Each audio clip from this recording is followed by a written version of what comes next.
Aloha and welcome. Sorry, I think I'm gonna stick to the every 2 weeks kind of thing. Um, I guess the more that I delve into these feelings, the harder it is to kind of move through them, especially because when it's heavier stuff, it kind of takes a lot more out of me to be able to process them and be able to write them down. Also, because I'm trying not to make it sound like I'm just like complaining or just trying to, I don't know, make people feel bad for me. But anyway, thank you for coming back. I kind of want to get this one out of the way, mainly because it's a feeling that if I hold on to it for too long, it'll consume me and pretty much change my whole personality. Basically, I'll be mad for like the whole day and it'll take me a while to let it go. There are a lot of things that make me angry, but I think the thing that exacerbates that anger is probably that I have this lingering resentment. I know a lot of people say that you should just let it go or you should just get over it because it was a long time ago or whatever. Which I mean, initially, the things that were said and done um, kind of started a long time ago, but the actions of those around me are kind of continuing to happen daily. So, to I guess to start it off, I would have to start from the beginning. And I, I'm trying not to say it in a way where it sounds like I'm just trying to play this pitiful card, but sometimes it feels like I'm the accessory child of my family. Like I don't really serve a purpose until they either remember I even exist or they need me for something. Then when they're done, back on the shelf I go. And again, I don't say this as like a poor me, feel bad for me kind of thing. But that's literally how it's been for me for as far back as I can remember. And honestly, it didn't used to bother me, but there was a point in my life where that part of my mind snapped and I kind of became more aware of the situation. I'll give you an example.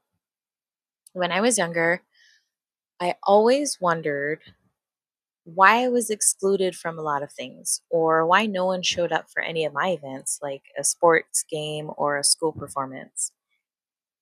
But I remember whenever any of my siblings had a game or performance, the whole gang was loaded up and we went to all of them. I remember telling my mom once that it made me sad that no one came to any of my things. I think I was maybe in the fifth or sixth grade, and my mom told me that, they're tired or they just couldn't, which I tried to be understanding about. I was the youngest, and by the time, or I am the youngest, by the time I came around, my parents were older. They were still in their 30s and maybe early 40s when my siblings were playing, but they were maybe mid 40s when I started getting serious about playing sports. I think the thing that frustrated me the most was that I didn't even want to play. I distinctly remember telling both of my parents that I didn't want to play any sports because, in my mind, sports were for boys. I was the girliest girl in my family, like pink dresses, pink heels kind of girly. But I was made to play at least one sport. So I chose volleyball begrudgingly. But I played because my parents said I had to. Then, when I was playing, they rarely came to any of my games, which now that I look back at it, I wonder what was the point?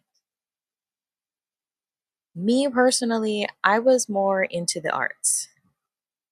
So I had like showcases, I had performances, and again, rarely attended. But once again, I tried to be understanding.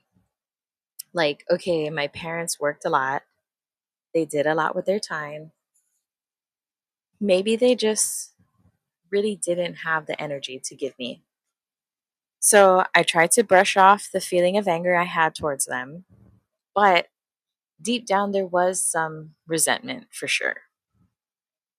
As much as I tried to convince myself that they were trying their best, it wasn't until my niece came around that I realized it was just me they didn't have time for. Now, I love my niece. She is definitely a great change to my life. Her addition to our family kind of brought us closer in a way we hadn't been before. And as much as it hurt to feel like I didn't matter as much to them, I still love my parents. Now, as my niece was growing up and doing things like sports or performing, my parents suddenly had the time and energy to attend her events, like playing basketball, volleyball, baseball, uh, weekdays and weekends. They made time to attend her games. When she was in school, she was just the cutest thing. And her teachers at school, pretty much wanted her to be in everything. And performance after performance, my parents were there. And this kind of added to my reservoir of anger and resentment.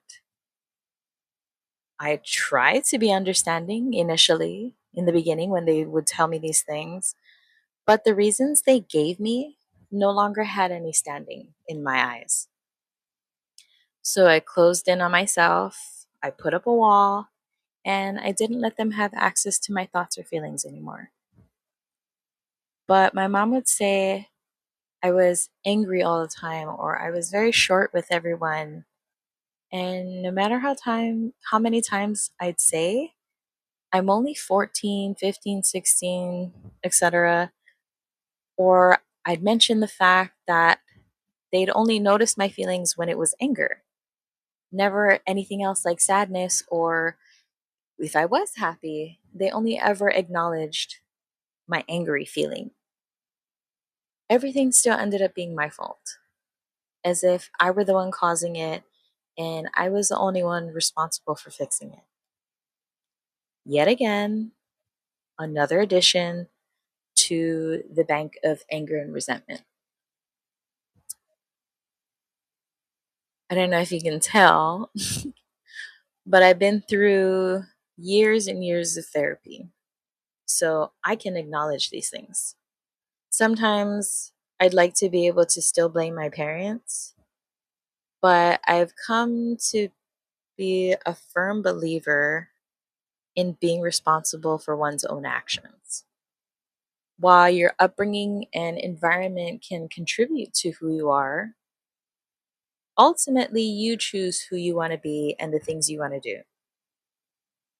So, after years and years of having to deal with basically everyone's emotions on top of dealing with my own, on top of having to unlearn some self destructive habits of shutting down instead of working through, I was able to get myself to a place where I could allow others, like people outside of my own family, into my life. I was also able to experience the hardships of life and not lash out because I'm angry or resentful. I could take a step back to feel my feelings, be angry, but to not let it determine how I react. I will say though, having learned those techniques, that was the only way I was able to even have a relationship with my husband. When I met my husband, I was still healing. After having talked things out with him, I find out I found out that he was in his healing era as well. So when we started our relationship, we found it easy to get to know one another. Like we we were at a point in our lives where we're both still kind of figuring things out. We hadn't gotten our own rhythm yet. And, we just found it easy to be able to open ourselves up to each other. But little did I know, there was still some lingering anger and resentment that we both hadn't fully dealt with. And it came out shortly after we got married. There are a couple of instances that I can think of, and probably only a couple, because that's all my mind will allow me to repeat right now, I guess. So there was a moment just about a month after we got married where I was sitting at home with my husband and I asked him if we could start a family, our own family, like if we could have a baby of our own. We spoke about it before we even got married, and we both agreed on at least two more. Since we both already had children from previous relationships, we figured, two more, and that's probably it. Because two more would have made like seven kids. So that's kind of a lot. But um, those previous relationships that we had were like landmines to our relationship. My husband's explosion came years later, but mine started when we started that conversation about having a baby. He kept giving me excuses like, now's not the time, or I just don't want to have a little, I just don't want to have to stress right now. I want to be able to live a little before we have more kids. And all I could think was, did you say the same thing to the kid's mom? Did you tell her no? Or even, I would even tell him, like, you've told me that she was pregnant multiple times, apart from the older kids. And she was just your girlfriend. But me, your wife, I'm not allowed to have your child. I have to wait my turn when literally now is my turn. And the more I talk about it now, about that time in my life, the more I can see that I was adding to my anger and resentment account. But in the moment, and especially in the months that followed, I felt like I was in the right. Like I was going to make my feelings known because none of that seemed fair. Why did we even get married if I wasn't even going to get the benefits that come from it? I was going to right this wrong. I became so filled with anger that I started lashing out, mainly directed at him. But again, I was going to make this right, even if it meant doing it by force. But what came from it was first our baby, the best part of the whole situation for sure.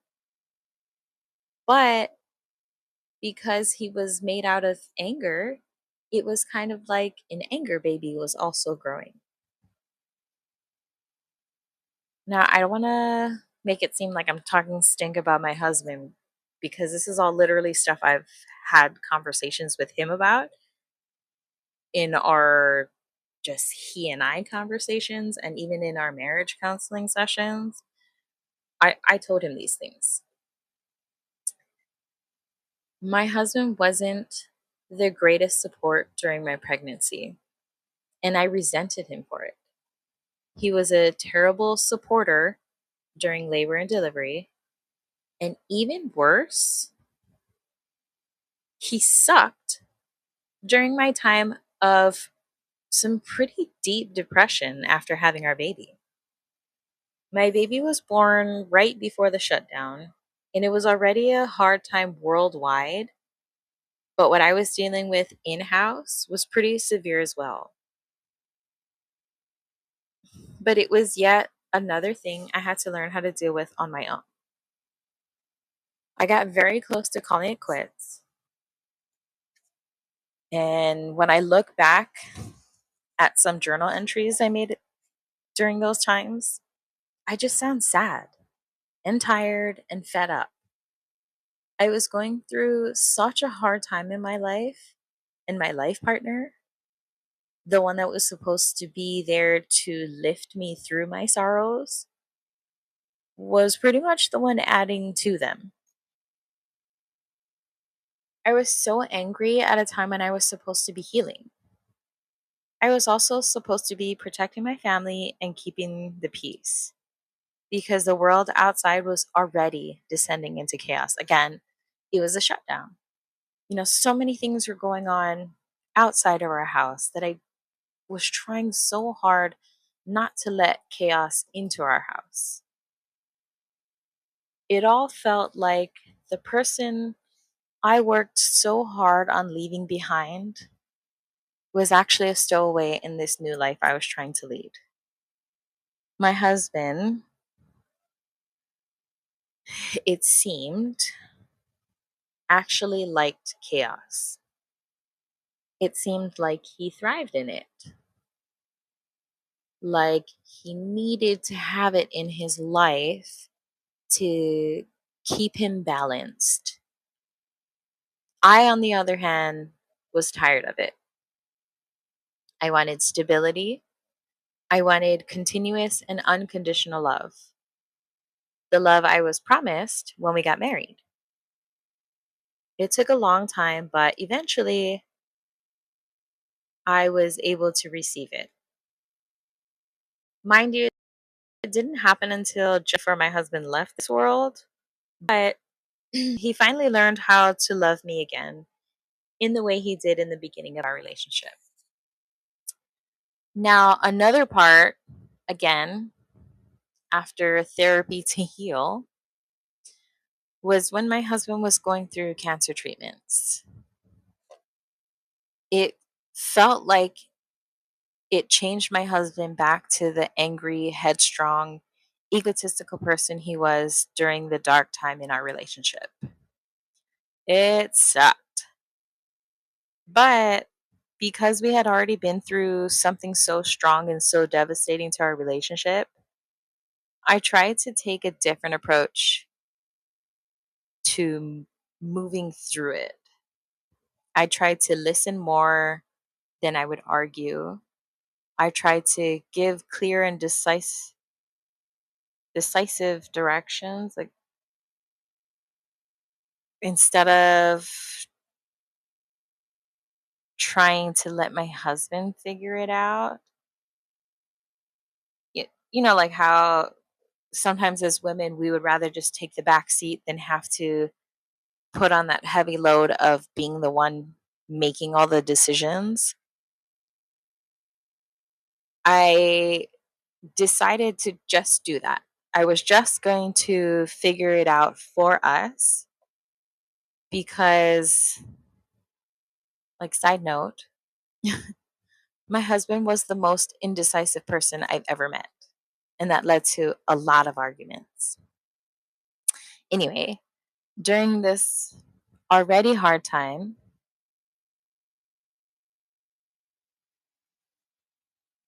on top of the mental and physical load I had to take on because my husband had this illness, we had to deal with my son's secondary biological information donor and that family. They were doing and saying a lot of dumb stuff, and it was affecting the way my son behaved towards my husband and me. Now, at this time, my husband had already been in my son's life for 8 years. He had loved and supported my son through so many things. But because the DNA donor was back in his life, it was almost as though my husband's role in my son's life was no longer of any importance to my son and that family. So that added to my husband's anger and resentment account. And another side note, my husband and I had separate anger accounts because I refused to have a joint account of anger and resentment, probably because my husband always withdrew more than I did. Anyway, so while my husband is going through chemotherapy and all these other things, he's dealing with these feelings he has towards my son and that family. Now, I'm not one to immediately disown family. I try to work things out first. So I try to get my husband to see things from a different perspective. Like he was once the absent father who came back into his children's lives years later when they had already grown up. I tried to get him to see it from that side because it's kind of like, you know, you did that already. So you can kind of see, or you should be able to see what the child is going through because your older kids went through it. But, you know, my husband being the way that he was, he only wanted to think this one way and he built on it. Every day, he added a new brick of anger or resentment to this wall of madness. And it got to the point where if I said one thing regarding my son, he exploded at me. Having to deal with taking care of my terminally ill husband was one thing, but adding on the fact that he was getting increasingly angry was kind of the tipping point. I was again thinking about divorce, but I had to slow down, think about it, and try to have some understanding that he was already going through something heavy and feeling like he lost his son to somebody else probably added to that heaviness. So I just had to put my own feelings aside for the time being. But this thing grew and the issue got so huge that we ended up having to live separately because he was just behaving like such an atrocious human being. So many times I had to tell him, "You are not the Sean I met all those years ago, and you are not the Sean I wanted to spend the rest of my life with." But as I said, later he came around. We mended things, and he and my son were able to hash things out, and he was able to see my son one more time before he passed. But oh my gosh, that was a rough year and a half of this roiling anger machine steamrolling our whole lives.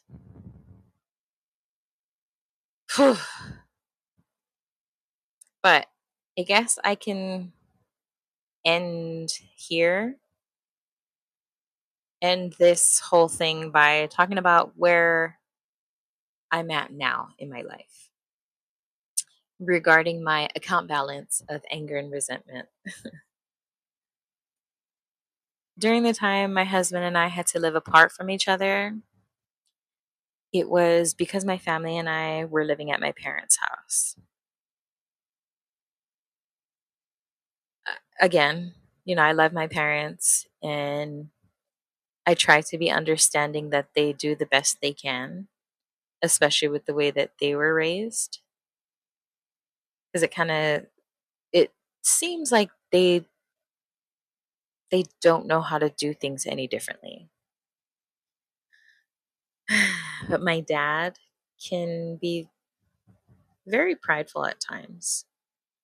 And sometimes it appears on him as this armor, like he has to show this dominant side of himself whenever he feels like he or his family is being threatened. But part of me also feels like it's because that was my husband. Yes, my husband lashed out. Yes, he said some pretty stupid things. But so have others in our family. Like my brothers were also buttholes. I couldn't understand why my husband was alienated from my family for so long. From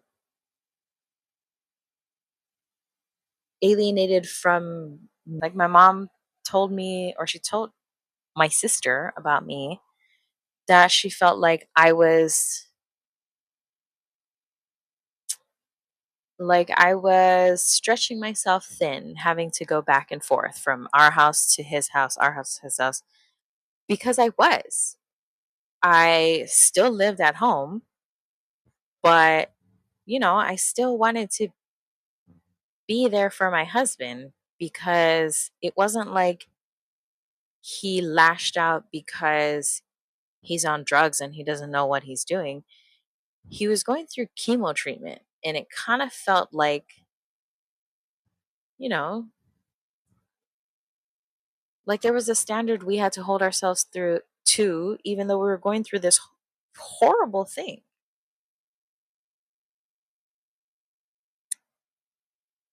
But it felt like no one had any kind of grace towards my husband during this very bad time in our lives. Growing up, and especially into my adulthood, it always felt like my life was being viewed through a fishbowl. Like I had this small space to live within, and if I ever decided to live outside of it, there would be consequences. And then when I extended my family, it felt like my fishbowl life extended to them as well. I was mad at my husband, yes, for sure. He did and said very stupid things. But I was also mad at my family for not supporting me. I needed love and care, and I didn't get it. And normally I would hold all of it in and just be this hate filled anger monster that I know is probably still in there somewhere. But I don't want to be that anymore. I'm too tired to be that person. I finally reached a point in my life where I acknowledge my anger and resentment. I know they're there. I feel them. I say what's making me angry out loud, and then I move on. Now, I'm only human, so those feelings towards those certain people, including my husband, still come up. But now I'm at a point where I don't let them dictate who I choose to be. Now, I can't say for sure that that's how it'll work for everyone, but I will say it's super helpful to allow the feelings to move rather than stuff them in this reservoir, because eventually the bank is going to burst. And again, I don't know if this is helpful to anybody, but I'm glad, that